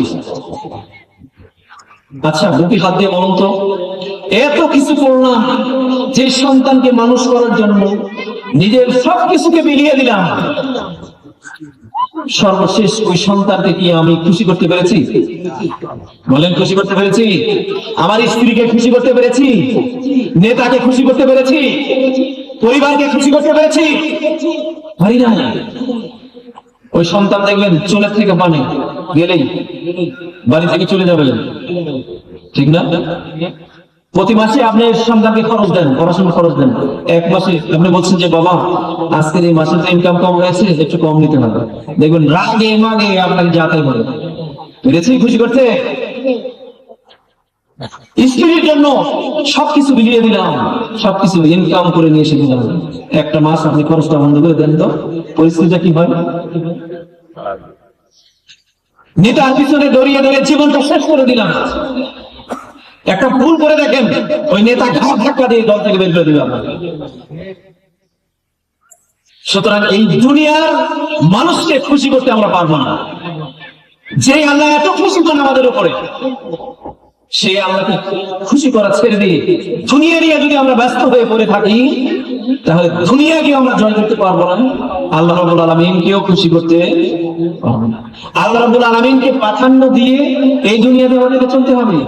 আল্লাহকে প্রাধান্য দিয়ে সন্তানকে খুশি করতে হবে, আল্লাহকে প্রাধান্য দিয়ে পরিবারকে খুশি করতে হবে, আল্লাহকে প্রাধান্য দিয়ে স্ত্রীকে খুশি করতে হবে, আল্লাহকে প্রাধান্য দিয়ে নেতাকে খুশি করতে হবে। এর নাম হচ্ছে মুত্তাকি, এর নাম হচ্ছে তাওবা। বুঝতে পেরেছি? আমরা খুশি করবো আমাদের ছেলে মেয়েদেরকে, তাই বলে ছেলে মেয়েরা ভুল বুঝবেন না। এটা বলছি না যে আপনার পিতামাতা আপনাকে খুশি করবে না, করবে, কিন্তু সীমা লঙ্ঘন করে নয়। আল্লাহ তাআলার বিধানকে ফলো করে আমাদের ছেলে মেয়ে, আমাদের পরিবারকে চালাতে হবে, ঠিক না? ঠিক কিনা বলেন? আল্লাহ রাব্বুল আলামিন বান্দাকে কি পরিমাণ পছন্দ করেন, বান্দাকে কি পরিমাণ আল্লাহ রাব্বুল আলামিন পছন্দ করেন দেখেন। মুমিন নারী পুরুষদেরকে হত্যা করেছে, তারপরে তওবার দরজা তাদের জন্য খোলা রেখেছে আল্লাহ রাব্বুল আলামিন। কাফের বেঈমানীরা মুমিন নারী পুরুষ যারা ঈমান এনেছে তাদেরকে ধরে গর্ত করে আগুন জ্বালিয়ে দিয়ে নারী পুরুষকে সেখানে ফেলে দিয়ে হত্যা করেছে, তারপরেও তাদের জন্য তওবার দরজা খোলা ছিল। আল্লাহ রাব্বুল আলামিন কোরআনে কারীমের মধ্যে বলেছেন, ইন্নাল্লাযীনা ফাতানুল মুমিনিনা ওয়াল মুমিনাত, নিশ্চয়ই যারা মুমিন নারী এবং পুরুষদেরকে কি করেছে? হত্যা করেছে। ثم لم يتوبوا فلهم عذاب جهنم। মুমিন নারী এবং পুরুষদেরকে হত্যা করার পরে কিন্তু তারা তওবা করেনি, তাদের জন্য জাহান্নাম। কিন্তু তারা যদি তওবা করত, মুমিন নারী পুরুষকে হত্যা করার পরেও তাদের জন্য তওবার দরজা উন্মুক্ত ছিল। চিন্তা করেছেন? তাহলে আল্লাহ রাব্বুল আলামিন বান্দাকে কত বেশি পছন্দ করেন, কত ভালোবাসেন। তওবা দেওয়ার জন্য বান্দাকে আল্লাহ রাব্বুল আলামিন ডাকছে, বান্দা ফিরে এসো, তওবা করো, ফিরে এসো। তওবা করলে আল্লাহ রাব্বুল আলামিন অতীতের যে পাপ হয়েছে সেই পাপকে নেকি দ্বারা পরিবর্তন করে দিবেন। এই কথাটা আল্লাহ রাব্বুল আলামিন কোরআন কারীমের মধ্যে বলেছেন, ইল্লা মান তাবা ওয়া আমানা ওয়া আমিলা সালিহান ফাউলাইকা ইউবাদদিলুল্লাহু সাইয়্যাতিহিম হাসানাত ওয়া কানা আল্লাহু গফুরার রাহিমা। এই আয়াতের মধ্যে কি বলছে দেখেন, ইল্লা মান তাবা ওয়া আমানা, যে ব্যক্তি তওবা করবে, ঈমান আনবে, ভালো কাজ করবে, ফাউলাইকা ইউবাদদিলুল্লাহু সাইয়্যাতিহিম হাসানাত, আল্লাহ রাব্বুল আলামিন যে গুনাহ হয়েছে ওই গুনাহকে নেকি দিয়ে, হাসানা দিয়ে পরিবর্তন করে দিবেন। এই আয়াতের একটা প্রেক্ষাপট রয়েছে, শানে নজরুল রয়েছে। আবু হুরায়রা রাদিয়াল্লাহু তাআলা আনহু থেকে বর্ণনা, আবু হুরায়রা রাদিয়াল্লাহু তাআলা আনহু বলেন, আমি একদা মসজিদে নববী থেকে ইশার সালাত আদায় করে বাড়িতে ফিরলাম। বাসায় যখন ফিরে এসেছি, দেখি দরজার সামনে একজন মহিলা দাঁড়িয়ে আছে। ইশার সালাত নবীর সাথে, নবীজি সাল্লাল্লাহু আলাইহি ওয়াসাল্লামের সাথে আদায় করেছি, করে বাসায় ফিরে এসেছি, ঘরের মধ্যে প্রবেশ করব, দরজার সামনে একজন নারী দাঁড়িয়ে আছে। আমি ওই নারীকে সালাম দিলাম, সালাম দিয়ে ঘরের মধ্যে প্রবেশ করলাম। এরপরে নফল সালাতের জন্য দাঁড়িয়ে গেলাম। কে বলছেন এই কথা? আবু হুরায়রা। নফল সালাতের জন্য বাসায় এসে আমি দাঁড়িয়ে গেলাম। কিছুক্ষণ পরে ওই নারী দরজায় ছক ছক শব্দ করলো। আমি নামাজটা সংক্ষিপ্ত করে ঘরের দরজা খুললাম, দেখলাম সেই নারী সেখানে দাঁড়িয়ে আছে। জিজ্ঞেস করলাম, কি চান? নারী তার পরিচয় নিয়ে বলছে, আবু হুরায়রা, আমি শয়তানের ওয়াসওয়াসায় পড়ে জিনা করেছি, এরপরে গর্ভে সন্তান এসেছে, ওই সন্তান ভূমিষ্ঠ হয়েছে আবু হুরায়রা, ওই সন্তানকেও আমি হত্যা করে ফেলে দিয়েছি আবু হুরায়রা। এখন আমার জন্য কি তওবার কোনো দরজা খোলা আছে? ওই সন্তানকে মেরে ফেলে দিয়েছি আবু হুরায়রা, আমার জন্য কি ক্ষমার দরজা আছে? আবু হুরায়রা শুনলেন, আশ্চর্যজনিত হলেন, আর বললেন, না না না, তোমার জন্য তওবার দরজা খোলা নেই। তুমি যে অপরাধ করেছো, তুমি জেনা করেছো, একটা অপরাধ করেছো, আবার ওই সন্তানকে তুমি হত্যা করেছো, দুইটা অপরাধ করেছো, তোমার জন্য ক্ষমার দরজা উন্মুক্ত নেই। মহিলাটি দরজা থেকে চলে গেলেন। সুবহানাল্লাহ, এই মহিলাটি আফসোস করতে করতে সেখান থেকে চলে গেলেন। হাই হাই, এই সুন্দর যৌবন কি তৈরি হয়েছিল জাহান্নামের আগুনে পোড়ার জন্য? এত সুন্দর রূপ, এই যৌবন কি তৈরি হয়েছিল জাহান্নামের জন্য? আফসোস করতে করতে দরজা থেকে এই মহিলা চলে গেল। আবু হুরায়রা বলছেন, ফজরের সালাত নবীজির সাথে আদায় করলাম। সকল সাহাবী যখন মসজিদে নববী থেকে বের হয়ে চলে গেল, নবীজি সেই নামাজের জায়গায় বসে আছেন। আমি নবীজিকে জিজ্ঞাসা করলাম, ইয়া রাসূলুল্লাহ, গত রাতে একজন মহিলা এভাবে এসে আমাকে প্রশ্ন করেছে, আমি তো জবাব দিয়েছি তার জন্য ক্ষমার দরজা নেই। রাসূলুল্লাহ সাল্লাল্লাহু আলাইহি ওয়াসাল্লাম আশ্চর্য হয়ে গেলেন, আবু হুরায়রা, কি বলেছো তুমি এটা? আবু হুরায়রা, তুমি কেন নিরাশ করেছো? তুমি কি এই আয়াতটা পড়ো নাই? ইল্লা মান তাবা ওয়া আমানা ওয়া আমিলা সালিহা ফাউলাইকা ইউবাদদিলুল্লাহু সাইয়্যাতিহিম হাসানাত। আবু হুরায়রা, তুমি কি এই আয়াতটা পড়ো নাই? এই আয়াতের মধ্যে কি বলেছে? আবু হুরায়রা সঙ্গে সঙ্গে দৌড় দিলেন সেখান থেকে। আহা, কি ভুলটাই করলাম, ওই নারীকে কি এইভাবে নিরাশ করলাম? তিনি দৌড়ে চলে গেলেন, খুঁজতে বের হয়ে গেলেন, নারীকে খুঁজতেছেন। এইভাবে এসেছে, তিনি গোটা দিন খুঁজলেন। সকালে সেই ফজরের নামাজ পড়ে রাসূলুল্লাহ সাল্লাল্লাহু আলাইহি ওয়াসাল্লামের কাছ থেকে বিদায় নিলেন। ওই মহিলাকে খোঁজা শুরু করলেন, খুঁজতে খুঁজতে দুপুর হয়ে গেল, মহিলাকে খুঁজে পেলেন না। দুপুরের সালাত জোহরের সালাত আদায় করলেন, আবার খুঁজতে বের হয়ে চলে গেলেন। আসরের নামাজের টাইম হয়ে গেল, ওই মহিলাকে খুঁজে পেলেন না। এরপরে আসরের নামাজ আদায় করলেন, মাগরিবের আযান দিল, মহিলাকে আর খুঁজে পেলেন না। আবু হুরায়রা বলছেন, শহরের এমন কোন অলি নাই, গলি নাই, এমন কোন উপত্যকা নাই, পাহাড় নাই, পর্বত নাই, সেখানে আমি এই মহিলাকে খুঁজি নাই। সর্বত্র তীর্ণ বিচ্ছিন্ন ভাবে আমি খুঁজে দেখেছি, মহিলাকে কোথাও পাই না। মাগরিবের সালাত আদায় করেছি, এশার নামাজ পর্যন্ত খুঁজলাম, মহিলাকে আর পেলাম না। আবু হুরায়রা আফসোস করছে, ভাই কি করলাম আমি, এত বড় গোলামি করলাম, আমার জন্য কি ফতোয়া দেওয়া কি ঠিক হয়েছে? নিজের উপরে তিনি এইভাবে আফসোস করছেন। এরপর এশার সালাত মসজিদে নববীতে আদায় করলেন। এশার সালাত আদায় করে আবু হুরায়রা বাসায় প্রবেশ করলেন। বাসায় প্রবেশ করার পর কিছুক্ষণ পরে দরজায় কি যেন ঠক ঠক আওয়াজ করলো। দরজা খুলে দেখি সেই মহিলা আবার সেই দরজায় ফিরে এসেছে। ওই মহিলা এসেছে দরজা। আবু হুরায়রা মহিলাকে দেখে চিৎকার দিয়ে কান্না শুরু করলেন, আর সুসংবাদ দিলেন, মহিলা, তোমার সম্পর্কে আল্লাহ রাসূল এই কথা বলেছে যে তোমার জন্য রাস্তা খোলা আছে। সুবহানাল্লাহ। এই আয়াতটি শুনিয়ে দিলেন, বললেন, ইল্লা মান তাবা ওয়া আমানা ওয়া আমিলা সালিহান ফাউলাইকা ইউবাদদিলুল্লাহু সাইয়্যাতিহিম হাসানাত। সুবহানাল্লাহ। মহিলা, তুমি যদি ঈমান আনো, তুমি যদি তওবা করো, ঈমান আনো, সৎ কাজ করো, তাহলে তুমি যে জেনা করেছো, সন্তান হত্যা করেছো, ওটাকে আল্লাহ রাব্বুল আলামিন ফাউলাইকা ইউবাদদিলুল্লাহু সাইয়্যাতিহিম হাসানাত, ওই যে অপরাধ করেছো, ওই অপরাধকে আল্লাহ তাআলা নেকি দিয়ে পরিবর্তন করে দিবে। মহিলাকে সঙ্গে সঙ্গে সিজদায় পড়ে গেলেন, জমিনে লুটিয়ে পড়ে গেলেন। সুবহানাল্লাহ। আল্লাহ তাআলা শুকরিয়া আদায় করলেন, আল্লাহ বললেন, আল্লাহ আমার মতো একজন গুনাহগার মহিলাকে তুমি ক্ষমার রাস্তা খুলে দিয়ে রেখেছো। সঙ্গে সঙ্গে তিনি তার যে দাসী ছিল, তার ওই মহিলার সম্ভ্রান্ত পরিবারের মধ্যে তার দাস ছিল, দাসী ছিল, বললেন সঙ্গে সঙ্গে আমি এগুলো সব মুক্ত করে দিলাম। এই আয়াতের আর একটি কথা আছে। একজন বৃদ্ধ লোক রাসূলুল্লাহ সাল্লাল্লাহু আলাইহি ওয়াসাল্লামের দরবারে আসছে, উনিও এসে বলছেন যে জীবনে এমন কোনো পাপ নাই যে পাপ কাজ করি নাই, আমার কি ক্ষমা আছে? রাসূলুল্লাহ সাল্লাল্লাহু আলাইহি ওয়াসাল্লাম এই আয়াতটি তেলাওয়াত করে শুনিয়ে দিলেন যে তোমার জন্য কি আছে, তওবার দরজা খোলা আছে। তওবা করলে আল্লাহ রাব্বুল আলামিন এই আয়াত থেকে কি পেলাম, নেকি দিয়ে আল্লাহ রাব্বুল আলামিন পরিবর্তন করে দিলেন। আবার তওবা করলে আল্লাহ রাব্বুল আলামিন উত্তম জীবিকা দান করবেন এই দুনিয়াতে, উত্তম জীবিকা দান করবেন দুনিয়াতে।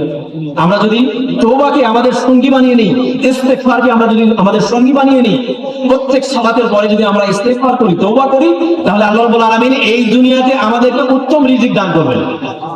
এই দুনিয়াতে উত্তম রিজিক কিভাবে দিবেন?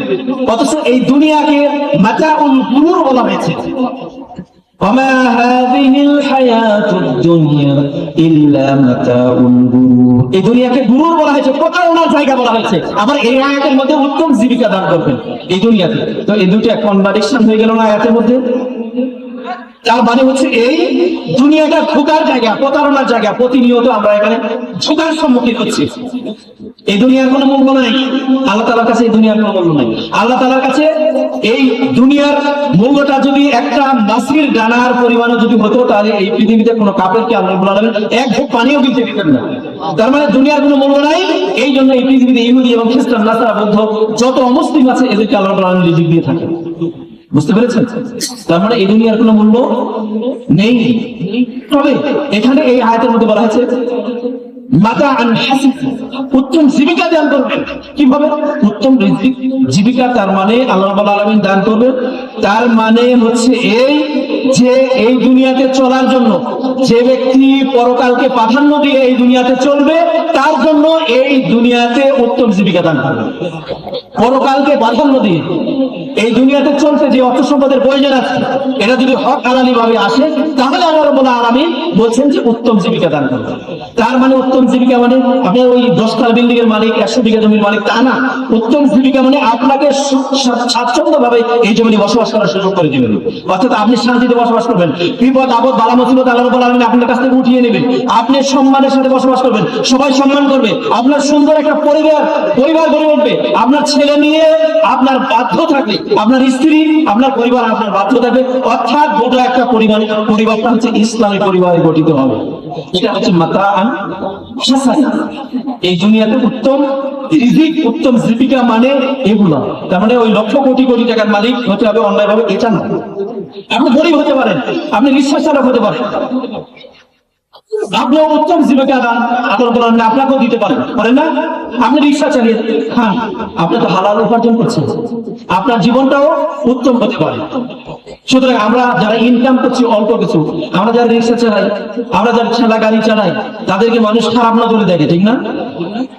যাদের অর্থ আছে, বিত্ত আছে, টাকা আছে, পয়সা আছে, অনেক টাকার মালিক, আমরা তাদেরকে সমাজে সম্মানিত ব্যক্তি মনে করি, ঠিক না? অথচ আল্লাহ রাব্বুল আলামিন এই অর্থ সম্পদের দিকে সামান্যটুকু উপভোগ করেন না, কারণ এই দুনিয়ার তো কোনো মূল্যই নেই। মূল্য হচ্ছে, সফলতা হচ্ছে পরকালীন জগতের সফলতা। একজন রিক্সা চালক যদি রিক্সা চালিয়ে হালাল জীবিকা যদি এই দুনিয়াতে হালাল ভাবে যদি জীবন অতিবাহিত করে, পরকালীন জগতে যদি সে সফলতা অর্জন করে, তাহলে সেই হচ্ছে উত্তম সফলতা, পরকালীন জগতের সফলতা। অর্থাৎ দুনিয়ার সফলতা নয়, পরকালীন জগতের সফলতাই হচ্ছে আসল সফলতা। আমরা কি বুঝতে পেরেছি ইনশাআল্লাহ? এছাড়া তওবা করলে পেরেশানি, বিপদ, বালা, মুসিবত এগুলা সব কিছু আল্লাহ রাব্বুল আলামিন দূর করে দিবেন, যদি আমরা খালিস নিয়তে আল্লাহ রাব্বুল আলামিনের দরবারে আমরা তওবা করি। তো আমরা খালিস নিয়তে তওবা করতে রাজি আছি তো? আজকের আলোচনার মেইন পয়েন্ট হচ্ছে তওবা করার যে 5টা শর্ত বলেছি, এই শর্তটা আপনাদেরকে মুখস্থ থাকতে হবে। মনে আছে? মেইন পয়েন্ট এখানে 5টা শর্ত কি কি বলুন তো? 1 নম্বর স্বীকৃতি দেওয়া, মানে অনুতপ্ত হয়ে স্বীকৃতি দেওয়া। 2 নম্বর গুনাহকে বন্ধ করে দেওয়া। 3 নম্বর ওয়াদা দেওয়া, ভবিষ্যতে করবো না। 4 নম্বর ইস্তেগফার। 5 নম্বর মানুষের হক যেগুলো নষ্ট করেছি এগুলো পরিশোধ করে দেওয়া। আমরা রাজি আছি ইনশাআল্লাহ? রাজি আছি? আমরা হক হালাল ভাবে, আমাদের ইনকাম সোর্স যদি অল্প হয়, হক হালালি ভাবে আমরা এই দুনিয়াতে বসবাস করবো। রাজি আছি তো ইনশাআল্লাহ? আমরা এই দুনিয়া নিয়ে ব্যস্ত হয়ে পড়বো না, আল্লাহ তাআলাকে প্রাধান্য দেব। পরকালীন জগতের সফলতাই হচ্ছে অরিজিনাল সফলতা। এই সফলতার জন্য আমরা এই দুনিয়াতে কাজ করে যাব। আল্লাহ রাব্বুল আলামিন যাতে আমাদেরকে সেই সুযোগ করে দেন। এতটুকু বলে আমি আমার কথা এখানে শেষ করছি। আকুলু কাউলি হাযা আস্তাগফিরুল্লাহ লি ওয়া লাকুম ওয়া লিসাইরিল মুসলিমিনা ওয়াল মুসলিমাত ফাস্তাগফিরুহু ইন্নাহু হুয়াল গফুরুর রহিম। আসসালামু আলাইকুম ওয়া রাহমাতুল্লাহি ওয়া বারাকাতুহু।